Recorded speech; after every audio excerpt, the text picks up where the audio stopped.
વાત કરું, જોગીદાસ કુમારનો બારવટો ચાલતો હતો કુંડલા લેવા માટે ભાવનગર રાજા સામે. અને જોગીદાસ કુમાર એ જંગલોમાં એને કાપલા સાથે એને ઘોડાઓ સાથે જતા હતા. અને એક માલધારીની 16-17 વર્ષની દીકરી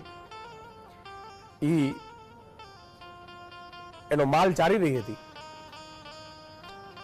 પશુ ચારી રહી હતી. અને જોગીદાસ કુમાર ત્યાંથી નીકળ્યા, બપોરનો ધોમ તડકો, અને જોઈ ગયા. એટલે નીકળતા નીકળતા એમણે કીધું કે દીકરી, બેટા તું એકલા અહીંયા પશુ ચારે છે, કોઈ તને ચિંતા નથી થતી, ડર નથી લાગતો? અને ત્યારે મિત્રો એ 16-17 વર્ષની દીકરી એવું કીધેલું માલધારીની.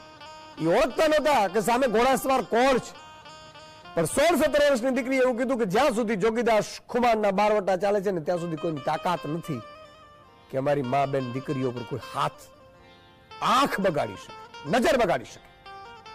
અને તે દિવસે જોગીદાસ કુમાર એને કીધું નહીં, હું જોગીદાસ કુમાર છું સાહેબ, આ બારવટિયાની વાત કરું છું, આ ગુજરાતની ધરતી ઉપર જે નરબંકાઓ પાક્યા છે એની વાત કરું છું.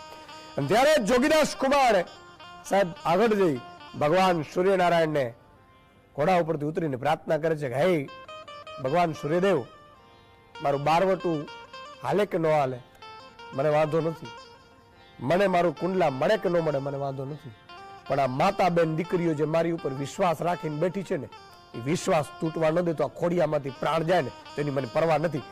આવા તો બારવટિયા હતા સાહેબ, જે સિસ્ટમની સામે લડતા હતા અને 12 પ્રકારના વર્ત છે નિભાડતા હતા.